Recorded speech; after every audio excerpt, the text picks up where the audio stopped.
బరువు తగ్గడానికి protein shake ఇప్పిస్తానని చెప్పి హోటల్ రూమ్కి తీసుకెళ్లి బలవంతంగా అత్యాచారం చేసి ఆ న్యూడ్ వీడియోలు పబ్లిక్ చేస్తానని చెప్పి బెదిరించారంటూ ఒక మహిళ సత్యనారాయణపురం పోలీస్ స్టేషన్లో ఫిర్యాదు చేసిన సంగతి తెలిసిందే. దీనికి సంబంధించి ఆరోపణలు ఎదుర్కొంటున్న అబ్దుల్ ఖాదర్ ప్రస్తుతం అంతా జిమ్ ట్రైనర్. యాక్చువల్గా ఇతను ఆవిడ మీకు ఎలా పరిచయం? ఫేస్బుక్ ద్వారా పరిచయం. జాయిన్ అవుతా ఇలా వెయిట్ లాస్ కానీ తనే జాయిన్ అయింది. అంటే ఏప్రిల్ 26వ తారీఖు హోటల్కి ఎందుకు వెళ్ళారు? హోటల్కి ఎందుకు వెళ్ళారు అనేది కూడా నేను చెప్తా సార్. అదేంటంటే నన్ను ఫోర్స్ చేసింది అనమాట. ఫోర్స్ చేసి ఇలా చేసింది. వీడియోలు తీయడం అనేది అది నిజమేనా? నూడి వీడియోలు అనేది బాధ్యతతో ఉన్న కోచ్ లా ఉన్నప్పుడు ఈ విషయాలన్నీ వాళ్ళకి చెప్పాలి కదా. మీ అమ్మాయి డబ్బులు వేస్తుంది, ఇలా చేస్తుంది, కంట్రోల్లో పెట్టడానికి కనీసం చెప్పాలిగా. వాళ్ళ మదర్ నుంచి ఇన్స్టాగ్రామ్ ఐడి నుంచి నాకు మెసేజ్లు వచ్చాయి. ట్రాన్సాక్షన్లో గట్టికి కొడితే 10,000 కూడా లేవు. అది కూడా రూమ్కే తనే ఇచ్చుకుంది. నేనైతే ₹1 కూడా పెట్టలే. వాళ్ళ నాన్నకి చెప్పేసింది అనమాట ఈ మాట. అసలు యాక్చువల్లీ ఏ ఆడపిల్ల చెప్పకూడదు, కానీ ఎవరు చెప్పరు సార్ ఇలాగ. సో అంటే అంత ఆవిడ చెప్పారు అని వెళ్ళిపోయారు. ఇప్పుడు ఆవిడ లైఫ్ ఏంటి పరిస్థితి? లైఫ్ అండ్ పరిస్థితి కాదు సార్. ఇక్కడ ఫస్ట్ ఏంటంటే ఫస్ట్ ఈ అమ్మాయి ఫోర్స్ చేసింది. నెక్స్ట్ వాళ్ళ మమ్మీ నుండి ఫోర్స్ అయ్యింది. అక్కడ చూస్తే దాన్ని బట్టి చూస్తే మ్యారేజ్ చేసుకోవాలనేది దాని సారాంశంలా కనబడుతుంది. మీరేం చెప్తారు మరి? ప్రెజెంట్ అయితే ఆ అమ్మాయిని పెళ్లి చేసుకుంటే సార్ నాకు లైఫ్ థ్రెట్ ఉంది. అందరికీ మీరైతే ట్రాప్ అంటారు. Trap sir.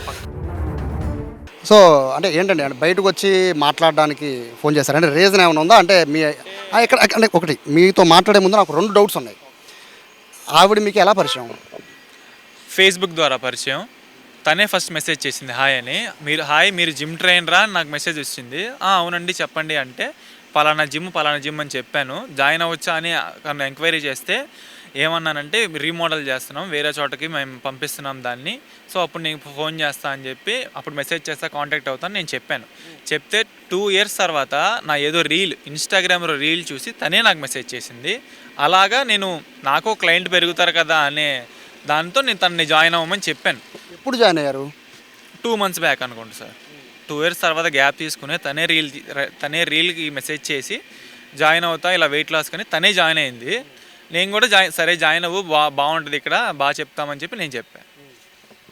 యాక్చువల్గా జాయిన్ అయ్యింది ఏప్రిల్, ఐ థింక్. అంటే మాకున్న సమాచారం మనకి ఏప్రిల్.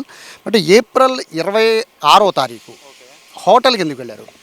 హోటల్కి ఎందుకు వెళ్ళారు అనేది కూడా నేను చెప్తా సార్. అదేంటంటే తను ఎలా చెప్పిందంటే నాకు స్టమక్లో ట్యూమర్ ఉంది, ఆ ట్యూమరు సివియర్ అయిపోతుంది, నేను ఆపరేషన్ చేయించాలి అంటే యూటెరస్ అనేది ఉంటుందంట, దాంతో హార్మోన్స్ అనేవి ప్రొడ్యూస్ అవ్వాలి, అవి నార్మల్గా ప్రొడ్యూస్ అవ్వట్లేదంట, దానికోసమే ట్యాబ్లెట్లు వేసుకుంటుందంట. ఆ ట్యాబ్లెట్లు వేసుకుంటుంటే తనకి ఫీలింగ్స్ వచ్చేస్తున్నాయి, నా వల్ల కావట్లేదు, బాడీకి ప్యానిక్ అయిపోతుంది అని చెప్పి నన్ను ఫోర్స్ చేసిందనమాట. ఫోర్స్ చేసి ఇలా చేసింది. సాధారణంగా హైదరాబాద్లో జిమ్ కల్చర్ చాలా ఎక్కువ ఉంటుంది. అక్కడ ఆడవాళ్ళు మగవాళ్ళు అని తేడా లేకుండా వెళ్తూ ఉంటారు. బేసిక్గా ఎవరికి ఇటువంటి ఆరోపణలు రావు. సో మీరు ఒక జిమ్ ట్రైనర్, చాలామంది ట్రైన్ చేసి ఉంటారు. సో ఒక అమ్మాయి ఇట్లా వచ్చి సరే ఆవిడిచ్చిన కంప్లైంట్లు ఏంటంటే మీరు వెయిట్ లాస్ చేయించడానికి నేను ప్రోటీన్ షేక్ ఇప్పిస్తాను తీసుకెళ్ళి ఇన్ని చెప్తుంది కదా. అంటే మీరు ఒక బాధ్యతగా ఒక జిమ్ ట్రైనర్ అంటే టీచర్తో సమానం. సో మీకు ఆవిడతో ఏమైనా ఇబ్బంది ఉన్నా, లేకపోతే ఆవిడ చెప్పిన ఏమైనా మీరు వినాలన్నా ఫస్ట్ వాళ్ళ పేరెంట్స్ని కాంటాక్ట్ చేయాలి కదా, ఆ పని చేశారా?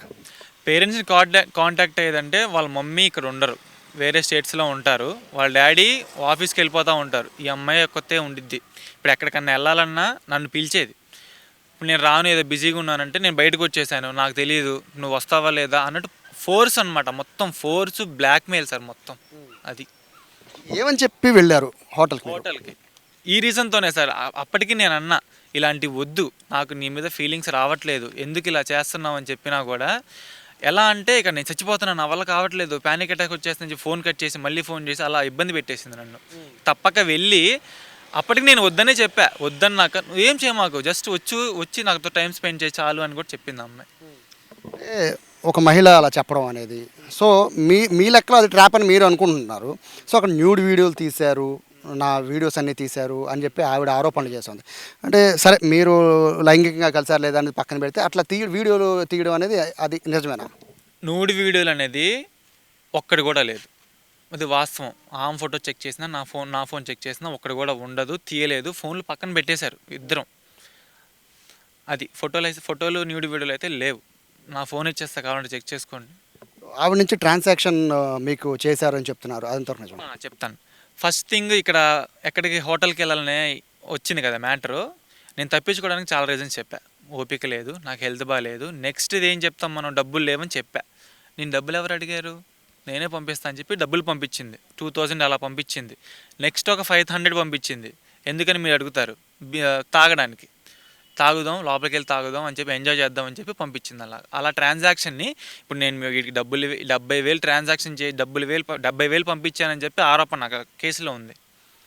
నాకు ఒక డౌట్ ఏంటంటే అండి, సరే ఆడపిల్లే స్వయంగా మిమ్మల్ని రమ్మని చెప్పారు, సరే ఏదో మీరు హార్మోన్స్ అన్నారు, అది కొంచెం నమ్మబుల్. రెండోది డబ్బులు లేవని ఆవిడే మీకు డబ్బులు ఇస్తుంది అని చెప్తున్నారు. అంటే ఇది కొంచెం నమ్మడానికి, ఎందుకంటే ఆవిడే మీకు ఎదురు డబ్బులు ఇచ్చారు అంటే అంటే బేసిక్గా ఇట్లాంటి కేసులు ఎట్లా ఉంటుందంటే ఆడపిల్లని బెదిరించారని ఆవిడ రాసిన దాంట్లో ఉంది. సో ఇలా డబ్బులు ఇస్తున్నారు ఇవన్నీ చేస్తున్నప్పుడు మీరు చెప్పాను కదా బాధ్యతతో కోచ్ లాగా ఉన్నప్పుడు ఈ విషయాలన్నీ వాళ్ళకి చెప్పాలి కదా, ఇలా మీ అమ్మాయి డబ్బులు వేస్తుంది, ఇలా చేస్తుంది, కంట్రోల్లో పెట్టడానికి కనీసం చెప్పాలిగా. చెప్పాలి సార్. ఈ లోపే నేను ఫస్ట్ టైం అయిపోయింది ఇదేంట్రా బాబు ఇలా ఉంది అని చెప్పి అనుకొని నెక్స్ట్ టైము ఇగ్నోర్ చేశా. నా వల్ల కాదు, నువ్వేం చేసుకుంటావు చేసుకో అన్నాక వాళ్ళ మదర్ నుంచి ఇన్స్టాగ్రామ్ ఐడి నుంచి నాకు మెసేజ్లు వచ్చాయి. హాయ్, నువ్వు అబ్దుల్ అని నాకు తెలుసు, ఇలా మా పాపతో మంచిగా ఉంటున్నావంట, నేను ఇక్కడ ఉండట్లేదు, నువ్వు బాగా చూసుకుంటున్నావు, నీతో బాగుంటుంది, నేను వాళ్ళ ఫ్రెండ్ని కనుక్కున్నాను, బాగుంది అని చెప్పి బాధితురాలు అమ్మ మీకు మెసేజ్ పెట్టారు. బాధితురాలు వాళ్ళ అమ్మ నాకు మెసేజ్ పెట్టారు. ఏది, నేను ఇక్కడ ఇగ్నోర్ చేసినప్పుడు నాకు డౌట్ వచ్చి అమ్మాయిని అడిగా, ఏంటి నువ్వేమన్నా చాట్ చేస్తున్నావా నాతో అంటే, నేను ఎందుకు చేస్తాను, నేను చేయట్లేదని చెప్పి అమ్మాయి చెప్పింది. నేనేమన్నా సరే మేడం చెప్పండి ప్రాబ్లం ఏంటి అని నేను చెప్పిన తర్వాత ఇలా మా పాపకి క్యాన్సర్ ఉంది బాబు, 4 monthsలో ఆపరేషన్ చేయకపోతే, ఇక సేమ్ మ్యాటర్, క్యాన్సర్ ఉంది, నువ్వు హ్యాపీగా చూసుకుంటున్నావంట, పర్వాలేదు, ఇలాగ తను నార్మల్గా ఉంటే నాకు అదే చాలు, మీకు కావాలంటే నేను డబ్బులు పంపిస్తాను, ఈ స్క్రీన్ షాట్స్ అన్నీ నా దగ్గర ఉన్నాయి, చార్ట్స్ కూడా పంపించమని నేను పంపిస్తాను, ఇలాగ ఇంటికి వచ్చినా పర్వాలేదు, ఇలా హోటల్కి వెళ్ళినా పర్వాలేదు, నేనేం చెప్పగలుగుతున్నాను నువ్వు అర్థం చేసుకో అని చెప్తే ఓకే మేడం అని చెప్పా. అప్పటికి నేను ఫోర్స్ఫుల్గానే ఉన్నా. మేము మూవీకి వెళ్ళాము, అదంతా అయిపోయింది. మూవీకి వెళ్ళిన తర్వాత కూడా తను ఫోర్స్ చేసింది, నాకు నీ మీద ఫీలింగ్స్ రావట్లేదు, ఎందుకు ఇలా చేస్తున్నావు అంటే ఏడ్చి రంపాలు పెట్టి తర్వాత నేను ఇగ్నోర్ చేయడం స్టార్ట్ చేయడానికి ట్రై చేశా. అప్పుడు ఇది కథ అంతా నడిపింది. సరే, మీకు ఇంత ఇష్యూ జరుగుతుందని తెలిసినప్పుడు లాస్ట్ మంత్ ఎందుకు వెళ్ళారు మళ్ళీ హోటల్కి? లాస్ట్ మంత్ ఇదంతా ఈ 1 month 2 monthsలోనే కదా సార్ జరిగింది. 2 times వెళ్ళారు మీరు హోటల్కి? 3-4 times వెళ్ళాం. 3-4 times వెళ్ళారు? 3-4 times జరగల. అక్కడ తను వద్దని చెప్పి వచ్చేసాం. 2-3 times, 2 times వద్దని వచ్చేసాం, 2 times జరిగింది. అంటే ఇక్కడ ఆవిడ వర్షన్ చూస్తూ ఉంటే ఇట్లా జిమ్ ట్రైనర్, సో బరువు తగ్గిస్తాను, మాయ మాటలు చెప్పారు, బేసిక్గా ఆడపిల్ల మోసపోవడంలో ఇది ప్రధానంగా అందరూ చూస్తుంటారు. సో ఇప్పుడు ఆవిడ వర్షన్ చూస్తూ ఉంటే అంత క్లియర్గా చెప్తున్నారు, ఇట్లా నన్ను మోసం చేశారు, ఇలా ట్రైనింగ్కి నన్నే స్వయంగా ఆయనే ఫోన్ చేశాడు, ఆయనే పిలిచాడు, నన్ను జిమ్లో ఆయనే జాయిన్ చేశారు, అన్నీ కూడా. ఇప్పుడు మీ జిమ్లో ఇది రాక్ జిమ్ అని ఉంది, ఆ జిమ్లో ఈ ఉమెన్స్కి ట్రైన్ చేసేది ఎవరు? ఉమెన్స్కి సపరేట్గా ఉంటారు, కాకపోతే ఈవిడ వచ్చే టైము లేడీ ట్రైనర్ ఉండరు అనమాట. అందుకని నేను ట్రైన్ చేశాను. అప్పటికి చాలా మంచిగా ట్రైన్ చేశాను సార్. నేను మంచిగా ఈ హెల్త్ ఇష్యూ ఉందని కదా వాళ్ళ మమ్మీ చెప్పారు కదా, ఈ అమ్మాయి చెప్పింది. అప్పటికి నేను ఇంకా కేరింగ్గానే ఉన్నాను, మంచిగా కేరింగ్గానే ఉన్నాను. ఇంత అడ్వాంటేజ్ తీసుకుని నన్ను ట్రాప్ చేసిద్దని అయితే నేను అనుకోలే. అదే మీ దగ్గరికి వచ్చే సమయానికి మీకు ఆల్రెడీ మీరు ముందు ఎప్పటి నుంచో చాటింగ్ చేస్తున్నారు కదా తనతో, ఈ హెల్త్ ఇష్యూ ఉందని ఎప్పుడు మీకు చెప్పలేదా? హెల్త్ ఇష్యూ ఉందని అమ్మాయి చెప్పింది నాకు. చెప్పినాక కూడా నేను ఇగ్నోర్ చేశాను, ట్రై చేశా, కేర్గా చూసుకున్నా. అంటే మంచిగా ఉంటే, అంటే ఫిజికల్గా కాదు, మంచిగా ఉంటే తను హ్యాపీగా ఉండేది కదా, ఆపరేషన్స్కి రెడీ అయ్యిద్ది కదా అని ఉన్నాను. కానీ నేను ఏదో ఆశించడానికి చేయలేదు. డబ్బులు కూడా నేను ఎప్పుడు కోరలేదు, ఎప్పుడు అది కొనిపి ఇది కొనిపి అనలేదు. ఆ కంప్లైంట్లో కూడా ఐఫోన్ ఇప్పించాను, 70,000 ఇచ్చాను, ఐఫోన్ ఇవ్వమని. నేను ఫోను బాగాలేదు నీది అని చెప్పి ఆమె అడిగింది. లేదు నేను ప్లానింగ్లో ఉన్నా కొనుక్కోవడానికి అన్నారు. నెక్స్ట్ రోజు ఎవరివో ప్రూఫ్స్ పెట్టి ఫోన్ నాకు ఇచ్చేసింది. మళ్ళీ ఇప్పుడు కంప్లైంట్లో ఏం చెప్పింది, ఫోన్ కూడా కొనిచ్చుకున్నాను, నాతో 70,000 క్యాష్ తీసుకున్నాడు అని అంటుంది. ట్రాన్సాక్షన్లో గట్టికి కొడితే 10,000 కూడా లేవు, అది కూడా రూమ్కే తనే ఇచ్చుకుంది. నేనైతే ₹1 కూడా పెట్టలే. అది సార్. ఇప్పుడు ఆవిడ మోసం చేశారు అంటుంది, లైంగికంగా అనుభవించారు, వీడియోలు ఉన్నాయి, జిమ్లో అందరూ చూపిస్తాను, ఈ ఆరోపణలు క్లారిటీ ఇచ్చారు. సో మీ ఇంటికి రావడం, కులం పేరుతో దూషించడం, సో వీటిని ఏం చెప్తారు? మా ఇంటికి రావడం అనేది, తను ఒక 25 daysగా నాకు బర్త్డే ఉంది మీ ఇంటికి తీసుకెళ్ళు, బర్త్డే ఉంది మీ ఇంటికి తీసుకెళ్ళు, మీ ఇంటికి స్వీట్స్ ఇస్తా అని చెప్పి తను ఎంత ఫోర్స్ చేస్తే అప్పటికి నేను లాస్ట్ టైం కూడా ఈ రోజు బర్త్డే అన్నా కూడా నేను తీసుకెళ్దాం అనుకోలే. అసలు ఎంత ఫోర్సింగ్ చేస్తుంటే బ్లాక్మెయిల్ అనమాట. ఇంకా తీసుకెళ్ళకపోతే నీకు మామూలుగా ఉండదు, తీసుకెళ్లాల్సిందే, నువ్వు ఏం చేస్తావు, ఎందుకు తీసుకెళ్ళవు అని చెప్తే నేను ఇంటికి తీసుకెళ్ళా. సరే స్వీట్సే కదా అని చెప్పి తీసుకెళ్తే వాళ్ళు ఏంటి, ఇంక మా ఇంట్లో వాళ్ళు ఇంకా మంచిగా చూసుకున్నారు. ఇంకా మంచిగా చూసేసరికి తను ఇంకా రెచ్చిపోయింది అనమాట. ఇంకా నేనే ఫోటో తీసింది వాళ్ళ నలుగురిని పక్కన కూర్చోబెట్టి కేక్ తినిపించి, వీళ్ళు మళ్ళీ బిర్యానీ తిన్నారంటున్నారు అని వచ్చినాయి న్యూస్. బిర్యానీ లేదు, ఏమీ లేదు. జిమ్ నుండి అలా తీసుకెళ్ళాం, అలా కేక్ కోసారు, తినిపించారు, పంపించేసాం. ఏమైనా పరిచయం చేస్తారు ఇంట్లో మీరు అమ్మాయిని? నా ఫ్రెండ్ అనే ఫోన్ కొనిచ్చింది కదా, అప్పుడు ఫోన్ కొనిచ్చింది అమ్మాయి అమ్మ అనగానే మా వాళ్ళు ఇంకా సంతోషపడిపోయి సరే అమ్మ తిను అని చెప్పి కేక్ తినిపించారు. ఇంకా ఆ అమ్మాయి ఏమనుకుందో తెలియదు. మీరు చెప్పిన ఇదంతా కూడా అంటే నేను దీని స్టోరీ కిందే అనుకుంటున్నానండి యాక్చువల్గా. ఎందుకంటే ఇప్పుడు ఆడ మనిషి తరఫునే ఎక్కువ మాట్లాడాల్సి వచ్చే పరిస్థితి ఉంటుంది కాబట్టి. సో ఇంత చేసిన మీరు ఇప్పుడు ఎందుకని ఆవిడ మీ మీద కేసు, మీకు మీద ఎంత ఇష్టపడి, సో మీతో ఫిజికల్గా కూడా ఆవిడ కలిసినప్పుడు ఎందుకని మీ మీద కేసు పెట్టాల్సిన అవసరం ఉంది? నెక్స్ట్ ఏం జరిగింది అంటే వాళ్ళ ఫాదర్ అనేది ఎంటర్ అయ్యారు. నేనేంటి, నాకు డౌట్ వచ్చేసింది, నన్ను ఏదో చేసేలా ఉన్నారు, నన్ను ట్రాప్ చేస్తున్నారు. ఆల్రెడీ వాళ్ళ నాన్నకి చెప్పేసింది అనమాట ఈ మాట. అసలు యాక్చువల్లీ ఏ ఆడపిల్ల చెప్పకూడదు, కానీ ఎవరు చెప్పరు సార్ ఇలాగ ఫిజికల్ అయ్యాం ఒక అబ్బాయితోనే చెప్పరు ఫాదర్తో. తను చెప్పేస్తే వాళ్ళ ఫాదర్ నాకు పొద్దున్న నుంచి సాయంత్రం దాకా 30 ఫోన్లు చేశాడు. నేను ఎత్తల, బ్లాక్లో పెట్టేశా. తర్వాత ఏం చేశాడంటే తను ఈవినింగ్ 5:30 స్లాట్కి వచ్చింది, ట్రైనింగ్ తీసుకోవడానికి వచ్చింది. తను సగంలో ఆగిపోయి నేను చేయలేను, సైక్లింగ్ చేసుకుంటా అని చెప్పి ఎక్కేసి తనేంటి ఫోన్ల మీద ఫోన్లు చేసింది, ఎవరెవరికో చేసింది తెలియదు, నేను చూస్తూనే ఉన్నా.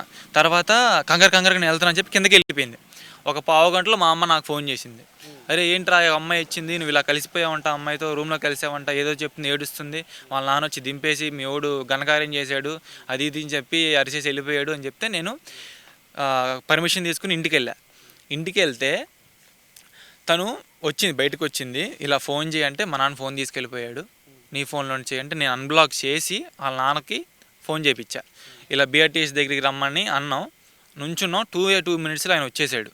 నా వల్ల కాదు, మీరు తప్పు చేశారు అని చెప్పి ఏదేదో అరిచి ఇదంతా చేసాడు. తర్వాత ఏం జరిగింది, ఒక కంటిన్యూ కాల్స్ అనమాట, కాల్స్ మీద కాల్స్, నిన్ను మామూలుగా ఉండదు, నిన్ను కొడతా అని అప్పటికి చెప్పా. సార్ నా తప్పు లేదు, తను ఫోర్స్ చేసింది, నేను వెళ్ళాను అని చెప్పి అంటే నిన్ను నలుగురితో కొట్టిస్తా, ఎవడు కొడుతున్నాడు ఎందుకు కొడుతున్నాడు కూడా తెలియదు, కొట్టిస్తా, 40 మందితో కొట్టిస్తా అని చెప్పి అన్నాడు. తర్వాత నాకు బాధ అనిపించిన విషయం ఏంటంటే మా కుటుంబాన్ని లాగాడు అతను.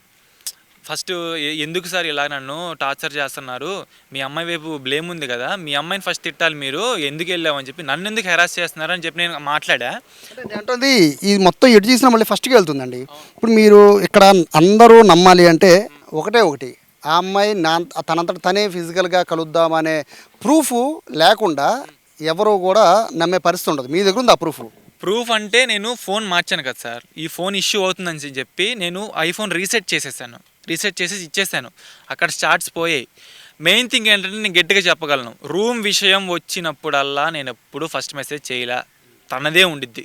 తన ఫోన్ చెక్ చేసినా తను చాట్స్ అన్ని ప్రిజర్వ్ చేసుకుంది కదా, అందులో కూడా ఫస్ట్ తనే రూమ్కి వెళ్దామంటే నేను ఈ రీజన్స్ అన్నీ చెప్పా. నా దగ్గర డబ్బులు లేవు, నాకు ఓపిక లేదు, నన్ను వదిలేయి అని చెప్పి. నాకు హెల్త్ ఇష్యూ ఉంది, అప్పటికే నేను డిప్రెషన్లో ఉన్నా, నాకు వద్దు, నా వల్ల నాకు నీరసంగా ఉంది, నాకు చాలా హెల్త్ ఇష్యూస్ వచ్చాయి ఈ రీజన్ వల్ల. హెల్త్ ఇష్యూస్ అంతే కూడా ఇంకా ఫోర్స్ అనమాట, బ్లాక్మెయిల్. నువ్వు అందరితో బాగానే ఉంటావు, నా అనగానే నాకు అసలు నువ్వు ఉండవు, నాకు హెల్త్ ఇష్యూ ఉందని తెలుసు కదా నీకు, నాకు ప్యానిక్ అటాక్ వచ్చేస్తున్నాయి, ఫీలింగ్స్ వచ్చేస్తున్నాయి అని చెప్పి ఫోర్స్ చేసి తీసుకెళ్ళింది. మరి చిన్నపిల్లలేం కాదు కదండి మీరు చిన్నపిల్లలేం కాదు కదా, ఆవిడ రమ్మంటే వెళ్ళిపోవడం అనేది అంటే ఈ రోజుల్లో అంత ఈజీగా నమ్మే పరిస్థితి లేదు. ఒకవేళ మీరు చెప్పేది పూర్తిగా నిజమైనా కూడా నమ్మే పరిస్థితి లేదు. సో అంటే అంత ఆవిడ చెప్పారు అని వెళ్ళిపోయారు. ఇప్పుడు ఆవిడ లైఫ్ ఏంటి పరిస్థితి కాదు సార్. ఇక్కడ ఫస్ట్ ఏంటంటే ఫస్ట్ ఈ అమ్మాయి ఫోర్స్ చేసింది, నెక్స్ట్ వాళ్ళ మమ్మీ నుండి ఫోర్స్ అయ్యింది. ఏంటి, నేను అప్పటికేంటి నేను హ్యాపీగానే ఉంచుతున్నాను కదా, ఎందుకు ఇవన్నీ అంటే నా వల్ల కావట్లేదు, నేను ట్యాబ్లెట్స్ వాడుతున్నాను, నా వల్ల నేను చచ్చిపోవాలనిపిస్తుంది నాకు ఆ ఫీలింగ్స్ వల్ల అని చెప్పి తను అప్పటికి ఎంత బ్లాక్మెయిల్ చేసింది, అంత బ్లాక్మెయిల్ చేసింది, ఎమోషనల్ బ్లాక్మెయిల్ చేసింది. ఇంకా నాకు అసలు ఫస్ట్ ఏంటంటే రూరా ఏం చేయకుండా జస్ట్ పడుకో అని చెప్పి మందుకు కూడా తనే డబ్బులు కొట్టేది, బీర్లకు కూడా. ఆ 500 ట్రాన్సాక్షన్ నేను కావాలంటే మీకు పక్కా చూపిస్తా. ఇప్పుడు 12కి నాకు కొట్టేది కదా, 12:05 12:10 కల్లా నేను అక్కడ వైన్స్లో అలా కొట్టేసేవాడిని. ఆ ట్రాన్సాక్షన్ కూడా మీకు చూపిస్తా. ఫైనల్గా ఏమంటున్నారు మీ పేరెంట్స్ ఏమంటున్నారు? ఎందుకంటే ఈ కేసు చాలా సీరియస్ అయ్యే పరిస్థితి ఉంటుంది. సత్యనారాయణపురం పోలీస్ స్టేషన్లో కంప్లైంట్ పెట్టారు. సో పోలీసులు ఏమన్నారు, మీ పేరెంట్స్ ఏమంటున్నారు? ఫస్ట్ నేను వెళ్ళాను సార్ పోలీసుల దగ్గరికి. ఎంక్వైరీ చేశారు, ఎంక్వైరీ చేసి పంపించారు. పంపించినాక ఈ న్యూస్ ఏంటంటే ఈ మధ్యలో ఒక విషయం జరిగింది. నాకు స్ట్రేంజర్ ఐడి నుండి నాకు మెసేజెస్ వచ్చినాయి. నేను అన్ని వేరే ఫోన్ నుండి స్క్రీన్ షాట్ తీసుకున్నా. తను ఏంటంటే డిజపియరింగ్ మెసేజెస్ అని ఇన్స్టాగ్రామ్లో ఉంటాయి. స్క్రీన్ షాట్ తీసినా వెనక్కి వెళ్ళి బ్యాక్ వచ్చినా అవి పోతాయి. అయితే తను అది ఆన్ చేసి స్ట్రేంజర్ ఐడి ఏమైంది ఇలా డల్గా ఎందుకు ఉన్నారంటే నేను చెప్పా, నేను ఇలా ప్రాబ్లమ్స్లో ఉన్నాను, నన్ను వదిలే అంటే పర్వాలా నేను స్ట్రేంజర్నే కదా, నాకు చెప్పు పర్వాలేదు, నేను చూసుకుంటాను, అది అది కొంచెం క్లోజ్ అయినా నేను స్ట్రేంజర్ కాబట్టి నాకేం తెలియదు కదా అంటే ఇలా చెప్పా. ఇలా ఒక కేసులో ఇరుక్కున్నానండి నేను, నన్ను ప్లీజ్ వదిలేయండి అంటే పర్వాలా ఎక్కడ, నాది విజయవాడ ఏ స్టేషన్లో అని చెప్పి కనుక్కుంది. 5 డౌన్ అని చెప్పా. సరే 5 మినిట్స్ ఆగు అని చెప్పి కనుక్కొని నేను కనుక్కున్నాను, అది మీరు ఎందుకు రాంగ్ స్టెప్ వేస్తున్నారు, ఎఫ్ఐఆర్ ఫైల్ అయిపోయింది, ఫైల్ అవ్వలేదు కదా, ఫైల్ అయ్యేదాకా మీరు ఎందుకు చేసుకుంటున్నారు, పెళ్లి చేసేసుకోండి, పెళ్లి చేసుకుంటే ఎలాగో 6 మంత్స్లో మీకు డైవర్స్ వచ్చేసింది కదా, ఎందుకు 6 మంత్స్ కోసం మీ లైఫ్ అంతా పాడు చేసుకుంటారు, మీ మమ్మీ డాడీని రోడ్డు మీద ఎందుకు లాగుతారు అని చెప్పి అన్నప్పుడు పర్లేదు మేడం నేను చూసుకుంటాలేండి అని అన్న నెక్స్ట్ రోజు పెద్ద వైరల్ అయిపోయింది సార్, మొత్తం అందరికీ ఇచ్చేసింది ఈ మ్యాటర్ అయిన తర్వాత. ఇప్పుడు ఆవిడ న్యాయం చేయమంటుంది. న్యాయం అంటే మీ ఉద్దేశంలో ఏ న్యాయం? ఇక్కడ ట్రాప్ చేసింది నన్ను కదా సార్, ట్రాప్ అయింది నేను, రోడ్డు మీద పడిపోయింది నేను. ఇప్పుడు మా ఇంట్లో వాళ్ళు ఎలా అంటే వాళ్ళకి ఏం జరుగుతుందని నేను బాధపడుతున్నా. పొద్దున్నే ఎవరు లెగుస్తాం ఎవరు లేగలేని చెప్పలేము. ఇప్పుడు నేను రాత్రి నాకు సూసైడ్ థాట్స్ వచ్చినాయి, మా ఫ్రెండ్స్కి చెప్పా, పొద్దున్నే వచ్చేసారు ఇంకా మా ఇంటికి వచ్చేసి, ఎందుకురా నీ దగ్గర ప్రూఫ్స్ ఉన్నాయి కదరా అది చూపించరా అన్నారు. ఇప్పుడు కూడా నేను ట్యాబ్లెట్ వేసుకొని వచ్చా, ఫీవర్ ట్యాబ్లెట్. వాళ్ళంతా బాగానే ఉన్నారు సార్, మమ్మల్ని బయటికి లాగారు. సో ఇప్పుడు మీరు అంటే న్యాయం అనేది బేసిక్గా ఆవిడ నుంచి అడగాలి, ఆవిడ న్యాయం చేయమంటున్నారు. సో ఇప్పుడు మీరు న్యాయం చేయమంటారు, మీరేం న్యాయం చేయమంటున్నారు? నేనైతే ఒకటే చెప్తాను సార్, నేనైతే తనకి ఎప్పుడు మ్యారేజ్ అయితే నేను ప్రామిస్ చేయలేదు. వాస్తవంగా మ్యారేజ్ ఏ మెసేజ్లను ప్రామిస్ చేయలేదు. నేను తనకు ముందే చెప్తా వచ్చా, ఇగో ఇది ఎక్కడికో వెళ్తుంది, మనం ఇక్కడే ఆపేద్దాం, వద్దు అంటే ఏమి కాదు, మనం ఫ్రెండ్స్లానే ఉందాము, హ్యాపీగా కలుద్దాము, హ్యాపీగా వదిలేద్దామని తప్ప. అమ్మాయి మెసేజ్లు కూడా నా దగ్గర ఉన్నాయి, స్క్రీన్ షాట్స్ అవి కూడా నేను తీసాను, అవి కూడా నా దగ్గర ఉన్నాయి. ఒక అండర్స్టాండింగ్లో ఉన్న అమ్మాయి మళ్ళీ ఎందుకు ప్లేట్ మార్చిందో నాకు అర్థం కావట్లేదు. మరి అది అంటే ఇప్పుడు మీరేం అడుగుతారు, ఆవిడ న్యాయం చేయమంటున్నారు, ఆ న్యాయం ఏంటి అనేది అక్కడ చూస్తే దాన్ని బట్టి చూస్తే మ్యారేజ్ చేసుకోవాలనేది దాని సారాంశంలా కనబడుతుంది. మీరేం చెప్తారు మరి? ప్రజెంట్ అయితే ఆ అమ్మాయిని పెళ్లి చేసుకుంటే సార్ నాకు లైఫ్ థ్రెట్ ఉంది. ఆ అమ్మాయి ఇప్పుడే ఇంతకు ముందే ఇంత బ్లాక్మెయిల్ చేసి ఇంత థ్రెట్ చేసిన అమ్మాయి ఇప్పుడు నన్ను విడిపించుకోవడానికి అమ్మాయి ఏదన్నా చేయొచ్చు, నన్ను చంపచ్చు. మా ఇంట్లో వాళ్ళు ఎంత మంచిగా రిసీవ్ చేసుకున్నారంటే అమ్మాయిని ఒక మంచి చిన్న పిల్లలా రిసీవ్ చేసుకున్న వాళ్ళని ఆమెను రోడ్డు మీదకి లాగింది. ఇంకా మెయిన్ థింగ్ ఏంటో తెలుసా సార్, తను ఫస్ట్ నా దగ్గరికి జిమ్ దగ్గరికి కిందకి గొడవ జరుగుతున్నప్పుడు, వాళ్ళ నాన్నతో గొడవ జరుగుతున్నప్పుడు జిమ్ కిందకి రా అని చెప్తే నేను రాలేను, నా క్లయింట్స్ ఉన్నారని చెప్తే డైరెక్ట్గా మా ఇంటికి వెళ్ళిపోయింది. మా ఇంటికి వెళ్ళిపోయి మా అమ్మకి ఏం చెప్పిందంటే నేను ప్రెగ్నెంట్, మీ అబ్బాయి చేశాడు అంటే మా అమ్మ కోపం వచ్చింది అనమాట. ఇంకా కోపం వచ్చేసి తిట్టింది, నువ్వెందుకు వెళ్ళావు, మరి వాడు రమ్మంటే నువ్వెందుకు వెళ్ళావు అని తిట్టగానే ఈ అమ్మాయి ఇంకా రచ్చ లేపడానికి రచ్చలేపి 15 నిమిషాలు వీడియో తీసుకుని వెళ్ళిందంట సార్ నాకు చెప్పింది అమ్మాయి. అంటే మా అమ్మ తిడుతున్నట్టు వీడియో తీసుకుని వెళ్ళి సేవ్ చేసుకుంది అమ్మాయి వీడియోలు తీసుకుని వెళ్ళి ఇప్పుడు స్టేషన్లో కూడా ఇదే చూపించుండిద్ది, ఆ వీడియోనే చూపించుండిద్ది. ఇప్పుడు నిన్న చెప్పాను కదా ఫేక్ ఐడి అని, మీ అమ్మ మాట్లాడిన వీడియో కూడా ఉందంట, ఎందుకు మీ అమ్మని బయటికి లాగడం అనే మెసేజ్లు కూడా నా దగ్గర ఉన్నాయి. ఇదంతా పక్కా ప్లానింగ్ సార్, ట్రాప్. ఇది ఒక సంఘం అంట. వాళ్ళ ఫ్రెండ్స్ ఆల్రెడీ నాకు చెప్తున్నారు, ఈ అమ్మాయి మంచిది కాదు వదిలించుకో అని చెప్పారు. మళ్ళీ ఏంటి, ఆమెతో మంచిగా ఉంటున్నారు, నాకు బ్యాడ్ చెప్తున్నారు, ఆమెకు మంచిగా ఉన్నారు బ్యాడ్ చెప్తున్నారు. మళ్ళీ ఏంటంటే ఈ గొడవ అవ్వక ముందు నుంచే అబ్దుల్ లైఫ్ నాశనం చేస్తాను నేను, వాడిని ప్రశాంతంగా ఉండనివ్వనని చెప్పి మా ఫ్రెండ్స్ కూడా చెప్పిందంట అమ్మాయి. రీసెంట్ 2 days బ్యాక్ కూడా చెప్పింది. చెప్పిన తర్వాతే ఈ ఎఫ్ఐఆర్ ఫైల్ చేయలేదు కదా, నువ్వు ఎందుకు ఇంకా లాగ్ చేస్తున్నావు, పెళ్లి చేసేసుకో, 6 monthsలో వదిలేసే అంతే, డైవర్సు అని చెప్పి అన్న తర్వాత ఇదంతా బయటకు వచ్చింది అందరికీ. మీరైతే ట్రాప్ అంటారు. ట్రాప్ సార్, పక్కా ట్రాప్. సో ఇది ఈ జిమ్ ట్రైనర్ చెప్తున్నారు. ఈ ఎంటైర్ కేసులో చాలా కీలకంగా ఉన్నది ఈ కాదరే కాబట్టి ఈయనైతే ట్రాప్ అనేది ఈయన చెప్తున్నారు. బట్ ఆవిడ మాత్రం నన్ను ట్రాప్ చేసి అత్యాచారం చేశారు అనేది ఆవిడ చెప్తున్నారు. సో పోలీసులు అయితే ఎంక్వైరీ చేస్తున్న పరిస్థితి అయితే కనబడుతోంది. అయితే దీనికి సంబంధించి కాదర్ చెప్పిన దాంట్లో కొన్ని కీలకమైన అంశాల్లో ఏంటంటే తను ఏదో క్యాన్సర్ పేషెంట్ అని తనే కావాలని ఫిజికల్గా కలుద్దామని చెప్పి నన్ను అడిగింది కాబట్టి ఆ చొరవతో నేను వెళ్ళాను అనేది ఇతను చెప్తున్నారు. కానీ బరువు తగ్గడానికి ప్రోటీన్ షేక్స్ ఇప్పిస్తానని చెప్పి అక్కడ తీసుకెళ్ళని చెప్పి ఆవిడ చెప్తున్నారు. సో రెండు వర్షన్లు కూడా జనాలకు అంత కన్ఫ్యూజన్కి గురి చేస్తున్నాయి. పోలీసులు అయితే ఈ కేసుని సీరియస్గానే ఎంక్వైరీ చేసినట్టుగా తెలుస్తోంది. కెమెరా పర్సన్ వినయ్తో సాయి, సుమన్ టీవీ, విజయవాడ నుంచి.